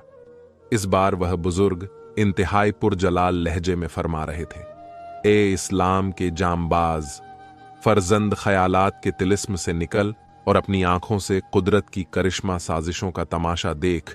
खुदा मायूस होने वालों को पसंद नहीं करता। गौरी ने ख्वाब के बारे में अपने मुख्तलिफ दोस्तों से मशवरा किया जो वाजिब जवाब ना दे सके। फिर कई दिनों की जुस्तजू के बाद अफगान सिपह सालार को उस हस्ती का निशान मिल गया जिसे शहर की रौनक से कोई दिलचस्पी नहीं थी। वह एक तारे को दुनिया बुजुर्ग थे जो गजनी के नवाह में किसी वीरान मुकाम पर खामोश जिंदगी गुजार रहे थे। गौरी खुद उनकी खिदमत में हाजिर हुआ और ख्वाब सुनाया। बुजुर्ग ने ख्वाब की ताबीर बयान करते हुए कहा कि तुम खुशनसीब हो कि तुम्हें बहुत जल्द उस अजीम शान इंसान की जियारत का शरफ हासिल होने वाला है, जिसे देखने के इंतजार में न जाने कितनी आंखें बुझ गईं और न जाने कितने लोग जेरे खाक हो गए। किल्लत फौज और कसरत विसाल के बरसों में मुब्तिला ना हो, खुदा हर शय पर कादिर है। तुम उन्हीं मर्दे जलील के कहने पर अमल करो जो तुम्हें 2 बार आलम ख्वाब में जियारत से फैजियाब फरमा चुके हैं। चुनांचे अब पृथ्वीराज को शिकस्त देने के लिए गौरी के रास्ते में कोई दीवार ना थी। शहाबुद्दीन गौरी ने अपने बदन पर चिपके हुए खून और गलीजो गंदे कपड़ों को देखा और अपने साथियों से मुखातिब हुआ। मेरा खुदा इस बात पर कादिर है कि वह अपने एक गुनहगार बंधे के जिस्म से जिल्लतो शिकस्त के लिबास को हटाकर फतह की खिलत पहनेगा। इसके बाद 598 हिजरी में शहाबुद्दीन गौरी 1,07,000 सिपाहियों पर मुस्तकिल लश्कर ए इस्लाम लेकर गजनी से हिंदुस्तान के लिए रवाना हुआ। जब मुसलमानों का यह लश्कर पेशावर पहुंचा तो एक बूढ़ा गौरी की खिदमत में हाजिर हुआ और दरियाफ्त किया कि सिपह सालार हमें मालूम नहीं कि जहां पनाह का इरादा किस तरह यलगार करने का है। शहाबुद्दीन गौरी ने बड़े तल्ख लहजे में फरमाया, क्या तुझे मालूम नहीं कि जिस दिन से मैंने पृथ्वीराज से शिकस्त खाई है उस रोज से ना तो अपनी बीवी का मुंह देखा है और ना ही यह खून आलूद लिबास तब्दील किया है। फिर लाहौर पहुंचकर शहाबुद्दीन गौरी ने अपने एक मोतोमीड अमीर रुकनुद्दीन हमजा को एक पैगाम देकर अजमेर रवाना किया। रुकनुद्दीन हमजा ने अजमेर के दरबार में पृथ्वीराज के रूबरू शहाबुद्दीन गौरी का पैगाम पढ़कर सुनाया। मुसलमानों का तरीका यह है कि जब वह कुफ्र की बस्तियों का रुख करते हैं तो सबसे पहले अल्लाह और उसके रसूल का पैगाम सुनाते हैं ताकि बेखबर और नाफरमान लोगों के लिए हुज्जत कायम हो जाए। अगर तुम इस्लाम कबूल कर लो तो मैं तुम्हारा पिछला गुनाह माफ करता हूं और तेरे और मेरे दरमियान कोई झगड़ा नहीं होगा। हो सकता है कि एक मुसलमान की हैसियत से अजमेर और दिल्ली पर तेरा ही इक्तिदार कायम रहे और आखिर तक की नेमतें भी तुझे मयस्सर आ जाएं। पृथ्वीराज शहाबुद्दीन गौरी का पैगाम सुनकर भड़क उठा। कहने लगा, हैरत है गौरी, इतनी जल्दी अपनी शिकस्त भूलकर मुझे मजहब ए इस्लाम की लोरियां सुना रहा है। कासिद से मुखातिब होकर पृथ्वीराज ने कहा, शहाबुद्दीन, गौरी से कहो मैं अव्वल आखिर राजपूत हूं और एक राजपूत तलवार की झंकार के सिवा कोई आवाज नहीं सुनता। फिर तमाम हिंदू महाराजों के ताउन से 4 लाख का लश्कर लेकर शहाबुद्दीन गौरी के मुकाबिल आ खड़ा हुआ। बड़े घमसान का रण पड़ा। फिर आसमानी फैसला जमीन पर नाजिल हो गया और पृथ्वीराज की सिपाह को शिकस्त का सामना करना पड़ा। पृथ्वीराज इस इरादे से मैदाने जंग से भाग रहा था कि दिल्ली पहुंचकर एक बार फिर राजपूतों की बिखरी हुई कुव्वत को समेटने की कोशिश करेगा, लेकिन यह उसकी खामख्याली थी। जब मुकर्रर मोहलत खत्म हो जाती है तो सारे जिन्हों इंसान मिलकर भी उस वक्त मालूमात में कोई कमी या इजाफा नहीं कर सकते। पृथ्वीराज ने अभी थोड़ा ही फासला तय किया था कि गौरी के एक दस्ते ने दरियाए सरस्वती के किनारे उसे जा लिया। मामूली मुजाहिद के बाद पृथ्वीराज को जिंदा गिरफ्तार कर लिया गया। पृथ्वीराज को बेबस देखकर शहाबुद्दीन गौरी ने कहा, बेशक जमीन और आसमान में जो कुछ है वह खुदा के लिए ही है। अगर वह इसी को सर बुलंद करना चाहे तो फिर कायनात की तमाम ताकतें मिलकर भी उसे पस नहीं कर सकती। यह अल्लाह रब्बुल इज्जत के यहां गौरी का इज्जो इंसार था। फिर गौरी ने बुतों की सरजमीन पर खुदा के हुजूर सजदा शुक्र अदा किया। कुछ सिपाहियों ने शहाबुद्दीन गौरी को खबर दी कि यहां एक मुसलमान बुजुर्ग भी गोशा नशीन है। अजमेर जैसे बुतखाने में मुसलमान बुजुर्ग की मौजूदगी गौरी के लिए हैरान करने वाली बात थी। यह सुनते ही उसके मुजद्रिब कदम ख्वाजा मोइनुद्दीन चिश्ती रहमतुल्लाह अलैह की बारगाहें जलाल की तरफ बढ़े। तमाम मुसलमान सरदार भी उसके हमराह थे। फतेह हिंद ने जब उस दरवेश की तरफ नजर उठाकर देखा जो बहुत दिनों से सहराए बातिल में तन्हा अजान दे रहा था, गौरी की आंखें जमाल ए मार्फत की ताब ना ला सकीं और बे इख्तियार को सजदा रेंज हो गईं। फिर कई माह पहले ख्वाब का अक्स ताज़ा हो गया। जिस बुजुर्ग हस्ती ने आलम ख्वाब में शहाबुद्दीन गौरी को अजमेर पर हमले का हुक्म दिया था, वह हजरत ख्वाजा मोइनुद्दीन चिश्ती रहमतुल्लाह अलैह ही थे। अफगान सिपहसालार जोश अकीदत में आगे बढ़ा और अपनी दस्तारे फजीलत हजरत ख्वाजा के कदमों में डाल दी। हजरत ख्वाजा मोइनुद्दीन चिश्ती रहमतुल्लाह अलैह ने दस्तार उठाकर दोबारा गौरी के सर पर रख दी और फरमाया, बेशक तुम्हारे दुश्मन कवी और बाला दस्त थे, लेकिन अल्लाह रब्बुल इज्जत ने उन्हें अपनी कुदरती कमला से शिकस्त से दोचार कर दिया। अब तुम पर लाजिम है कि तुम भी हुकूमत इलाही के सिलसिले में अपनी कोशिशें तेज कर दो। अदलो इंसाफ को अपना शिकार बनाओ और भटके हुए मुसलमानों को उनके मरकज की तरफ बुलाओ।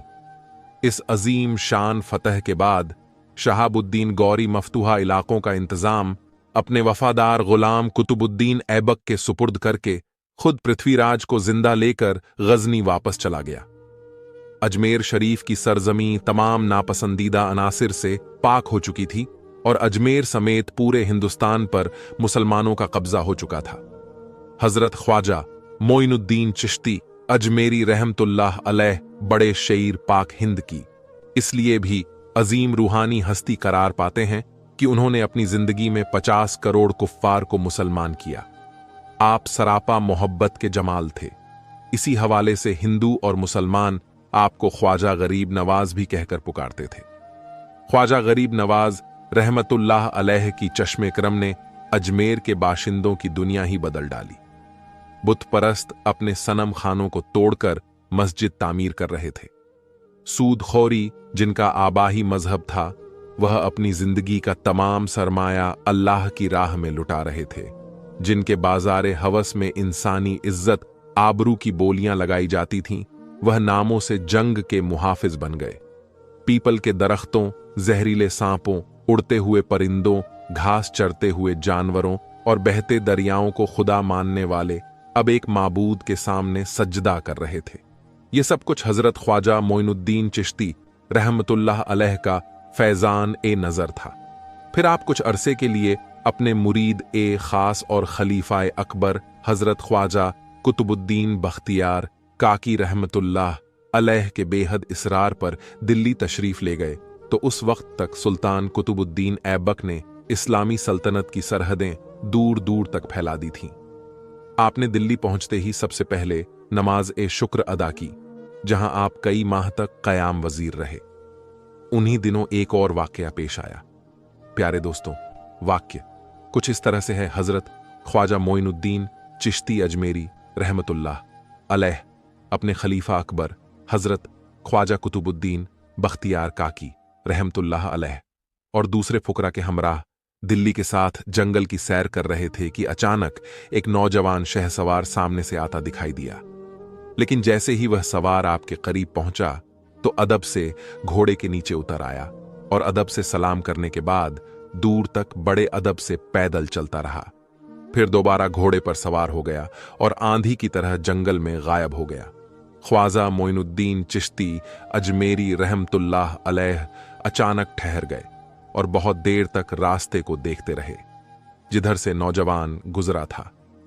हजरत ख्वाजा बख्तियार काकी रहमतुल्लाह अलैह ने मुर्शिद की बदली हुई कैफियत को महसूस कर लिया। ख्वाजा साहब ने फरमाया, मैं इस नौजवान की शक्ल में कुदरती खुदावंद की झलक देख रहा था। यह फकीर दोस्त नौजवान है। नौजवान का चेहरा बता रहा था कि वह दरवेशों की सोहबत पसंद करता है। उसका यह अमल दोनों जहानों में शहादत का सबब बनेगा। वह बुजुर्ग ने दीन के हल्के असर में है। अल्लाह ताला उसे उस वक्त तक नहीं उठाएगा जब तक वह ताजे शाही पहन नहीं लेता। इकबाल उस पर साया है। तख्त ए हिंदुस्तान उसका इंतजार कर रहा है। वह आए और अदल इंसाफ के साथ लोगों पर हुकूमत करे। फिर सुल्तान कुतुबुद्दीन ऐबक की रहलत के बाद वही नौजवान हिंदुस्तान का बादशाह बना और उसने सुल्तान शमसुद्दीन अल्तमश के नाम से शोहरत पाई। अजमेर शरीफ से वापसी के बाद आपने एक रात रसूल अकरम सल्लल्लाहु अलैहि वसल्लम को ख्वाब में देखा। रसूल अल्लाह सल्लल्लाहु अलैहि वसल्लम फरमा रहे थे, मोइनुद्दीन, तुम पर लाजिम है कि हमारी एक एक सुन्नत को जिंदा करो। आंख खुली तो आप पर लर्जा तारी था। आप हर लहजा सोचते रहे कि उनसे कौन सी सुन्नत अभी तक रह गई है। अचानक एक रोज शादी का ख्याल आया। इस तरह मुस्तरिब ज़हन ने ख्वाब की ताबीर तक रसाई हासिल कर ली। यह अजीब राज था कि जिस रोज आपने ख्वाब में हुजूर अकरम सल्लल्लाहु अलैहि वसल्लम को देखा, उसी रात केले पीटली के हाकिम मलिक खिताब ने लश्कर पर हमला कर दिया। उसे मार्के में मलिक खिताब को फतह नसीब हुई। हिंदू राजा गिरफ्तार होकर कत्ल हो गया। उस राजा की एक जवान बेटी कैद हुई। हाकिम पिटली उसे लेकर आपकी खिदमत अक़दस में हाजिर हुआ। कदम बोसी के बाद अर्ज किया, यह लड़की आला खानदान से ताल्लुक रखती है। मेरी ख्वाहिश है कि आप इसे एक कनीज की हैसियत से कबूल फरमा लें। आपने फरमाया, मैं किसी कनीज या खादिमा की हाजत नहीं रखता। दरवेश को आसाइसे से जेब नहीं देती। अगर यह लड़की अपनी खुशी से इस्लाम कबूल कर ले तो फौज के किसी आला ओहदेदार से इसकी शादी करवा दो। इस्लाम में जबड़ो करार जायज नहीं, उसे उसकी मर्जी पर छोड़ दो। यह जहां जाना चाहे उसे जाने दो। लेकिन मलिक खिताब मुसलसल इसरार करता रहा। वह इस तरह सुल्तान उल हिंद की खुशनुदी हासिल करना चाहता था। आखिर में हाकिम पीठली लाजवाब होकर बारगाहे सुल्तान हिंद से उठा और माफतूह राजकुमारों को चलने का इशारा किया। मगर अहले मजलिस उस वक्त हैरान रह गए जब लड़की ने मलिक खिताब के साथ जाने से इनकार कर दिया और निहायत अदब से कहा कि मैं अपनी बाकी जिंदगी अगर आपके कदमों में बसर कर दूं तो मेरे लिए बड़ी शहादत होगी। लड़की की ख्वाहिश इतनी शदीद थी कि आप इनकार ना कर सके। कुछ दिन बाद लड़की ने अपना पहले वाला मजहब तर्क करके दीन इस्लाम कबूल कर लिया। आप रहमतुल्लाह अलैह ने उसका इस्लामी नाम उम्मतु अल्लाह रखा। फिर उस लड़की की ख्वाहिश पर आपने उससे शादी कर ली। बीबी उम्मतु अल्लाह एक पारसा खातून थी। आपके किरदार ने गैर मुस्लिम औरतों को बहुत मुतासिर किया। फिर आपके वतन से साहबजादी बीबी हाफिज जमाल रहमतुल्लाह अलैह पैदा हुई। सुल्तान उल हिंद के पायती में आपका मज़ार वाक़या है। सुल्तान कुतुबुद्दीन ऐबक ने सैयद हुसैन शोहदी की शहादत के बाद सैयद वजूद्दीन चिश्ती को अजमेर का हाकिम मुकर्रर किया। बीबी इस्मत उनकी साहबजादी थी। सैयद वजीर उद्दीन चिश्ती रहमतुल्लाह अलैह बेटी की शादी के बारे में फिक्रमंद थे। एक रात उनके ख्वाब में हजरत इमाम जाफर सादिक अलैहिस्सलाम तशरीफ लाए और फरमाने लगे, फर्जंद, तुम्हें फिक्रमंद होने की जरूरत नहीं। नबी अकरम सल्लल्लाहु अलैहि वसल्लम का हुक्म है कि अपनी लड़की हजरत ख्वाजा मोइनुद्दीन चिश्ती की जोजियत में दे दो। सुबह बेदार होने के बाद सैयद वजीर उद्दीन हजरत सुल्तान हिंद की खिदमत में हाजिर हुए। अपना ख्वाब बयान किया। अगरचे आप शादीशुदा थे, लेकिन सरकारे दो आलम सल्लल्लाहु अलैहि वसल्लम का हुक्म सुनते ही आप रहमतुल्लाह अलैह आकद के लिए तैयार हो गए। बीवी इस्मत से आपके 3 साहबजादे ख्वाजा फखरुद्दीन, ख्वाजा ज़ियाउद्दीन और ख्वाजा उसामुद्दीन पैदा हुए। यह 633 हिजरी का जमाना था। उस वक्त हजरत ख्वाजा मोइनुद्दीन चिश्ती रहमतुल्लाह अलैह की उम्र 96 साल थी। तवील इबादत और रियाजत और मुसलसल नफ्स खुशी ने आपको हद से ज्यादा लागर कर दिया था। दिल्ली में हजरत ख्वाजा कुतुबुद्दीन बख्तियार काकी रहमतुल्लाह अलैह के गिर्द उनके मुखालिफिन ने साजिश का अहम हिस्सा खींच दिया था। सुल्तान उल हिंद का खलीफा अकबर अपनी जिंदगी के नाजुक तरीन मोड़ पर तन्हा खड़ा था। हजरत ख्वाजा मोइनुद्दीन चिश्ती अजमेरी रहमतुल्लाह अलैह ने एक रात ख्वाब में हजरत कुतुबुद्दीन को देखा तो वह बहुत ज्यादा परेशान नजर आए। मुर्शिद ने परेशानी की वजह पूछी तो अर्ज करने लगे, इस वक्त आपका खादिम सख्त अजियत में मुब्तिला है, जिस पर एक ऐसी तोहमत लगाई गई है जिसे सुनने के बाद अहले शहर हैरान रह गए हैं। अपनी सफाई में तमाम दलील पेश कर चुका हूं, लेकिन दुश्मनों ने दौलत के जरिए इंसान का दिल जमीर, दिमाग, यहां तक कि ईमान भी खरीद लिया है। लोग खुदा से नहीं डरते, मगर मैं खुशी और मुसीबत दोनों में अल्लाह को पुकारता हूं। हालात ने वक्त की अदालत में मुझे एक मुजरिम की सूरत में ला खड़ा किया है। मेरे हक में दुआ फरमाइए। ये कहकर हजरत ख्वाजा कुतुबुद्दीन बख्तियार काकी रहमतुल्लाह अलैह रो पड़े। फिर ख्वाजा गरीब नवाज ने खादिम को ख्वाब में ही तसल्ली दी कि हम खुद चलकर दिल्ली आ रहे हैं और किसी न किसी तरह मुकदमे की बात हमारी दिल्ली आमद तक मुलतवी रखो। सुल्तान शमसुद्दीन अल्तमश बेशक हजरत ख्वाजा बख्तियार काकी रहमतुल्लाह अलैह का अकीदतमंद था, लेकिन हालात दिन ब दिन गैर मुआफिक होते जा रहे थे। दरअसल एक औरत ने हजरत ख्वाजा बख्तियार काकी रहमतुल्लाह अलैह पर तोहमत लगाई थी कि उन्होंने उस औरत से खुफिया शादी कर रखी थी। वो औरत कहने लगी कि उनकी गोद में खेलने वाला बच्चा ख्वाजा बख्तियार काकी रहमतुल्लाह अलैह का है। बेशक यह एक तोहमत थी, लेकिन हालात वाकयात सब हजरत ख्वाजा बख्तियार काकी रहमतुल्लाह अलैह के खिलाफ जा रहे थे। जब हजरत ख्वाजा मोइनुद्दीन चिश्ती रहमतुल्लाह अलैह दिल्ली तशरीफ लाए तो सुल्तान शमसुद्दीन अल्तमश भी कदम बोसी के लिए हाजिर हुए और रोते हुए लहजे में अर्ज करने लगे, ख्वाजा ए खाजगान, मेरे हाल पर रहम फरमाइए। अब दुनियादारों का रवैया नाकाबिले बर्दाश्त हो चुका है। दुनिया ने तो अहले ईमान के साथ हमेशा यही सलूक किया है। आइंदा भी तुम उसके तर्ज अमल में कोई तब्दीली ना पाओगे। हजरत ख्वाजा साहब ने फरमाया। फिर वो वक्त हुआ जब सुल्तान उल हिंद की मौजूदगी में शहनशाह ने उस अजीम मुकदमे का फैसला करने के लिए दरबार सजाया ताकि सच और झूठ का फैसला हो जाए। यह दिन तारीखे हिंदुस्तान का एक यादगार दिन था, जब लोग अपना कारोबार छोड़कर दरबार ए शाही की तरफ जा रहे थे। यूं महसूस होता था जैसे अहले शहर को इस मुकदमे का फैसला सुनने के सिवा कोई काम नहीं। मुसलमान तो मुसलमान, हिंदू भी बड़ी तादाद में किले के बाहर मौजूद थे। पत्थर के पुजारी दिल में बहुत खुश थे कि जिन नेक सीरत मुसलमानों ने उनसे ताजो तख्त छीना था, आज उसी कौम का रूहानी पेशवा एक मुलजिम की हैसियत से अदालत में पेश होने वाला है। दरअसल हिंदू मैदाने जंग में शिकस्त खाने के बाद हर मुकाम पर मुसलमानों को रुसवा देखना चाहते थे। खुद मुसलमान उल्मा का एक खास गिरोह हजरत ख्वाजा कुतुबुद्दीन बख्तियार काकी रहमतुल्लाह अलैह की बदनामी पर बहुत खुश नजर आ रहा था, जबकि आपके अकीदतमंद निहायत उदास थे, क्योंकि आम इंसानों का दरबार में दाखिला ममनू था। इसलिए बहुत बड़ा हुजूम किले के बाहर फैसले का मुंतजिर था।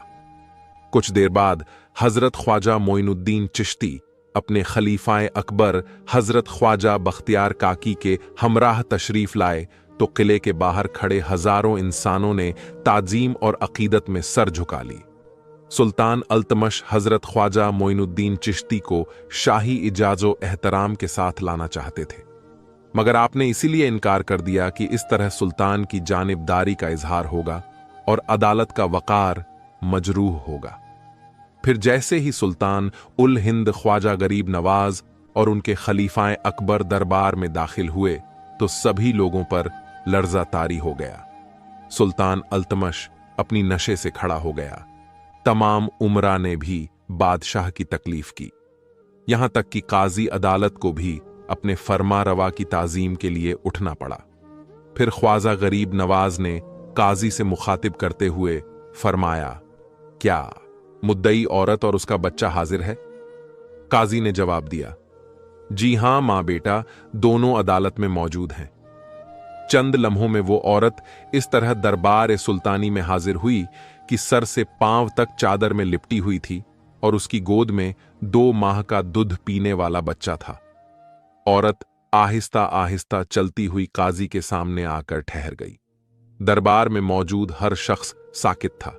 ख्वाजा गरीब नवाज आगे बढ़े और इंतहाई नरम लहजे में औरत से मुखातिब हुए, खातून, ये कैसी कयामत है तुम जैसी खानादार औरत को भरे दरबार में अपना हक तलब करने के लिए आना पड़ा। औरत ने हजरत कुतुब की तरफ इशारा करके कहा, मैं खुद अपना घर छोड़कर नहीं आई, मेरी रुसवाई का सबब इनसे पूछिए। ख्वाजा साहब ने पूछा, ए खातून, तुम उस शख्स को जानती हो? औरत रोते हुए कहने लगी, दुनिया में मुझसे ज्यादा उनके मुताल्लिक और कौन जानता है। यह मेरे गैर शरई शौहर हैं। उन्होंने मुझसे शादी का वादा किया था, मगर बाद में नजरें फेर ली और अपने हर वादे को फरामोश कर दिया। मैं अब एक बेसहारा औरत अपने जिस्म पर तोहमतों के दाग सजाए दर दर भटक रही हूं। औरत ने बड़े दर्दनाक लहजे में कहा। यह सुनकर हजरत ख्वाजा मोइनुद्दीन चिश्ती रहमतुल्लाह अलैह का चेहरा मोहता क़्वायर हो गया। आपको यह उम्मीद नहीं थी कि औरत इस बेबाकी से हजरत ख्वाजा कुतुबुद्दीन बख्तियार काकी पर इल्जाम तराशी करेगी। वह शख्स जो कमसिनी के आलम में अपना घर बार छोड़कर भटके हुए लोगों खुदा को हिदायत देने के लिए निकला था, जिसे मैंने अपने बच्चे की तरह परवरिश की, जिसके किरदार की बुलंदी और पाकीज़गी को सारा आलम जानता है, वह इतना शह शिकन और शाहकार भी हो सकता है। इंतहाई बर्दाश्त के बावजूद सुल्तान उल हिंद की आवाज से रोने की रिक्कत झलकने लगी। क्या तुम अल्लाह से नहीं डरती? हजरत ख्वाजा मोइनुद्दीन चिश्ती ने बड़े जज्बाती अंदाज में औरत को मुखातिब करते हुए फरमाया, अगर कोई भटका हुआ मुसाफिर मंजिल की तरफ लौट आए तो उसे भटका हुआ नहीं कहते। अब भी वक्त है, तुम रुजू कर लो। कोई गुनाह ऐसा नहीं जिसे अल्लाह मुआफ ना कर दे। औरत गमजदा लहजे में कहने लगी, जब मैंने कोई गुनाह नहीं किया तो किस बात से तौबा करूं? ख्वाजा साहब ने कहा, खौफे खुदा उन्हें नहीं आता जो दूसरों की जिंदगियों से खेलते हैं। अहले दरबार गवाह रहना, हुज्जत पूरी हो चुकी। उनके अल्फाज से जलाल रूहानी का इजहार हो रहा था। मैंने तुझे दोजख की दहकती आग से बचाना चाहा, जिसे तेरी बीमार आंखें नहीं देख सकती, मगर इंसान की क्या ताकत है कि वह किसी को अजाब आसमानी से महफूज रखे जब तक अल्लाह ताला ना चाहे। हजरत ख्वाजा गरीब नवाज रहमतुल्लाह अलैह उस औरत से मुखातिब थे जो बहुत देर से अपने आप को मजलूम साबित कर रही थी। तूने अपने नफ्स पर बड़ा जुल्म किया है। काश तुझे कोई बताता कि किसी मासूम इंसान पर तोहमत दर्जी करना कितना बड़ा गुनाह है। इसी असना में काजी ने दरमियान में मदाखलत करते हुए कहा, दुनिया में किसी भी इंसान से गुनाह सरजर्द हो सकता है। औरत के बयानात को इसलिए झुठलाया नहीं जा सकता कि मुलजिम खानकाह में बैठने वाला एक बड़ा फिरका पोश है। काजी मोहतरम, आपका यह कहना दुरुस्त है कि गुनाह किसी भी इंसान से सरजर्द हो सकता है और खानकाह में बैठने वाले लोग भी मुजरिम हो सकते हैं, मगर क्या यह शख्स आपकी नजर में गुनाहगार है? काजी चंद लम्हों के लिए हैरान रह गया, फिर बोला कि इस मुकदमे का ताल्लुक मेरी जात से नहीं। अगर मैं हजरत ख्वाजा कुतुबुद्दीन बख्तियार काकी रहमतुल्लाह अलैह को बेगुनाह भी समझ लूं तो इससे क्या फर्क पड़ेगा? कुर्सी या अदालत पर हर बैठने वाला मुलजिम से सबूत तलब करता है। हजरत कुतुबुद्दीन अपनी बेगुनाही का सबूत पेश करें और बाइज्जत अपनी खानकाह की तरफ लौट जाएं। काज़िए अदालत निहायत माकूल लहजे में गुफ्तगू कर रहे थे। दरहकीकत काजी भी हजरत ख्वाजा कुतुबुद्दीन की अवामी मकबूलियत और रूहानियत के बुलंद दराज से हसद रखता था। बुग़्ज़ो कीना की आग ने काजी को यहां तक जलाया कि उसके दिल और दिमाग स्याह होकर रह गए, और वह इसी अदावत के बायस हजरत कुतुब को सरे दरबार रुसवा करना चाहता था। ख्वाजा गरीब नवाज ने काजी से मुखातिब करते हुए पूछा, क्या अल्लाह की राह में हजरत ख्वाजा कुतुबुद्दीन का यह तवील सफर उसकी बेगुनाही के लिए काफी नहीं? अदालत की निगाह में उसकी कोई अहमियत नहीं। एक शख्स दिन को रोजा रखता है और रात को मुसलसल जागकर इबादत करता है। काजी ने बेमुरव्वती से जवाब दिया, हजरत कुतुबुद्दीन की इबादत और इबादत महज खुदा के लिए है। वह अपने इस फैल के लिए अल्लाह के सामने जवाबदेह है। हम इस सिलसिले में उससे कोई बात नहीं कर सकते। अदालत में एक औरत ने अपनी हक तलफी का दावा दायर किया है। हम इसी दावे की रोशनी में हजरत कुतुबुद्दीन से उनकी बेगुनाही का सबूत मांगते हैं। इस जमाने में यह दलील कबूल नहीं कि एक शख्स कितना मुत्तकी और परहेजगार है। ख्वाजा मोइनुद्दीन चिश्ती अजमेरी रहमतुल्लाह अलैह ने काजी से पूछा, फिर किस तरह बेगुनाही पेश की जाए? कुतुबुद्दीन बारहा इस बात का इकरार कर चुका है कि मुद्दई औरत का उनसे कोई ताल्लुक नहीं। अदालत इस ऐलान को क्यों काफी नहीं समझती? अपने बारे में मुलजिम की अपनी ही गवाही कानूनी एतबार से कोई हैसियत नहीं रखती। अदालत की नज़र से इस बात की अहमियत है कि मुलजिम की बेगुनाही पर गैर मुतलक अफराद किस तरह शहादत पेश करते हैं। अगर आपका मेयार शहादत ही है तो फिर पूरा हिंदुस्तान कुतुब की मासूमियत पर गवाही दे रहा है। बदकिस्मती से आप उनकी आवाजों को सुनने की कोशिश नहीं करते। ख्वाजा साहब ने काजी को मुखातिब करते हुए कहा। काजी ने कहा, ये तमाम लोग ख्वाजा कुतुबुद्दीन के अकीदतमंद हैं और अकीदत इंसान को अंधा कर देती है। काजी अदालत ने दूसरा एतराज उठाया।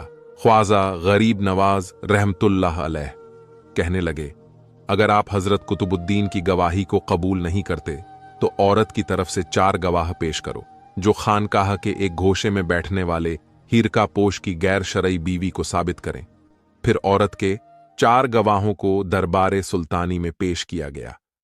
हजरत ख्वाजा मोइनुद्दीन चिश्ती रहमतुल्लाह अलैह गवाहों से मुखातिब हुए। तुम यह बात किस तरह कहते हो कि मुद्दई औरत कुतुबुद्दीन की गैर शरई बीवी है और यह बच्चा उनकी गैर कानूनी औलाद है? काजी ने भी यही सवाल दोहरा दिया, लेकिन गवाह कुछ भी बोलने से कासिर थे। यूं महसूस होता था कि अल्लाह ताला ने उनकी कुव्वत गोया तलब कर ली थी। गवाहों की खामोशी ने सबको हैरान कर दिया। फिर वह औरत गवाहों से मुखातिब होकर चिल्लाई, बोलो, मेरी मजबूरी की गवाही दो। लेकिन गवाहों के लबों पर मोहर खामोशी सबद थी। वह कोशिश के बावजूद भी कुछ ना बोल सके। इस पर ख्वाजा मोइनुद्दीन चिश्ती रहमतुल्लाह अलैह ने फरमाया, यह गवाह जर खरीद गुलाम हैं और उनकी जुबानों ने हमेशा के लिए उनका साथ छोड़ दिया है। सुल्तान शमसुद्दीन अल्तमश ने निहायत अदब के साथ हजरत ख्वाजा मोइनुद्दीन चिश्ती से पूछा, यह सैयदी, फिर यह मसला किस तरह हल होगा? जिस रात बेनियाज ने अपने अजीज बंदे को इस जैफी के आलम में अजमेर से दिल्ली तक पहुंचाया है, वही इसी नाजुक मुकाम पर दस्तगीर फरमाए। फिर आप फरमाने लगे, यह 2 माह का बच्चा खुद अहले दरबार को बताएगा कि इसका बाप कौन है। जैसे ही आपने यह बात कही तो काजी समेत तमाम लोगों पर सख्ता तारी हो गया। फिर काजी कहने लगा, यह 2 माह का बच्चा कैसे बोलेगा? ख्वाजा साहब ने काजी को मुखातिब करते हुए फरमाया, जिसने इस बच्चे को पैदा किया वही अपने एक बंदे की खातिर इसे कुव्वते गोया अता फरमाया। फिर ख्वाजा मोइनुद्दीन चिश्ती रहमतुल्लाह अलैह ने बच्चे को मुखातिब करते हुए पूछा, ए बदनसीब रूह, तेरे माँ बाप ने तेरी मासूम जान पर बड़ा जुल्म किया है। कोई नहीं जानता कि आने वाला वक्त तुम्हें किस नाम से याद करेगा। ख्वाजा गरीब नवाज दूध पीने वाले बच्चे से ऐसे गुफ्तगू कर रहे थे जैसे वह आपकी गुफ्तगू का मफहूम समझ रहा हो। फिर सुल्तान उल हिंद ने काजी अदालत और अदालत की तरफ देखा। वह दोनों सख्त परेशान दिखाई दे रहे थे। फिर आसमान की तरफ देखा। खुदाया, तू अपने बंदों के गुनाहों की पर्दापोशी करने वाला है। मैंने बहुत कोशिश की कि यह अजियत नाक हकीकत दुनिया पर जाहिर ना हो, मगर तू अलीम है। कुछ नाक अंदेशों ने मेरे और तेरे कुतुब के लिए आफियत का कोई रास्ता बाकी नहीं छोड़ा। खुदावंद कुद्दूस तेरा यह बंदा मोइनुद्दीन तुझसे रहम और मुआफी का तलबगार है। हजरत ख्वाजा गरीब नवाज ने यह मुख्तसर सी दुआ मांगी, फिर बच्चे के नजदीक हो गए। अहले दरबार की सांसें रुकी हुई थीं। जो लोग हजरत ख्वाजा मोइनुद्दीन चिश्ती रहमतुल्लाह अलैह के रूहानी मुकाम से वाकिफ थे, उनके दिल की धड़कनें मजीद तेज हो गईं। वह जानते थे कि चंद लम्हों में कोई अजीब व गरीब वाकया पेश आने वाला है। फिर ख्वाजा गरीब नवाज ने अपना दायां हाथ बच्चे के होठों पर रखकर निहायत मोहब्बत आमेज लहजे में फरमाया, ए जाने मासूम, तू बेकसूर है। हर शख्स को अपने गुनाहों का बोझ खुद उठाना पड़ेगा। मैं तुझे तकलीफ नहीं देना चाहता था, मगर तेरे मां ने एक ऐसे शख्स पर तोहमत लगाई है जो मुझे रुए जमीन पर सबसे ज्यादा अजीज है। तुझे क्या पता कि मैं कितनी रातों से बेताब हूं। मेरी बेकरारी और काजी अदालत के अहले दरबार की तरफ देख, इन लोगों को अपने बाप का नाम बता दे जो कुतुबुद्दीन की रुसवाइयों पर जश्न ए मुसर्रत मना रहे हैं। ख्वाजा मोइनुद्दीन चिश्ती रहमतुल्लाह अलैह की पुरजलाल आवाज उभरी और लोगों के दिलों में उतरती चली गई। दूसरे ही लम्हे बच्चे की आवाज सुनाई दी, मेरा बाप सुल्तान शमसुद्दीन अल्तमश के दरबार का एक मुअज्जिज सरदार है। यह कहकर बच्चे ने उस शख्स का नाम बता दिया और खामोश हो गया। इस इंसाफ के बाद दरबार शाही में एक जलजला सा आ गया। औरत पर इस कदर लरज़तारी हुआ कि वह अपने पांव पर खड़ी न रह सकी और फर्श पर गिर पड़ी। हजरत ख्वाजा कुतुबुद्दीन बख्तियार काकी, जो बहुत देर से सर झुकाए खामोश खड़े थे, जब आपकी बेगुनाही साबित हो गई तो बे-इख्तियार पीरो मुर्शिद के सीने से लग गए और इतना रोए कि आपकी पीठ मुबारक आंसुओं से तर हो गई। बड़ी तमीज समेत दरबार में मौजूद तमाम लोग रो रहे थे, यहां तक कि हजरत ख्वाजा मोइनुद्दीन चिश्ती भी रोने लगे। फिर सुल्तान ए हिंद ख्वाजा गरीब नवाज ने कुतुबुद्दीन बख्तियार काकी को तसल्ली देते हुए फरमाया, फर्जंद, ये आजमाइश तो हमेशा से अहले ईमान का मुकद्दर है। तुम खुशनसीब हो कि वक्त की अदालत में मासूम ठहरे, मगर यहां कुछ सोख्ता इश्क ऐसे भी गुजरे हैं जो दुनिया की बख्शी हुई तोहमतों को अपने कफन में सजाकर जमाने से रुखसत हो गए। अब उनके मुकद्दमा का फैसला मैदान हश्र में होगा।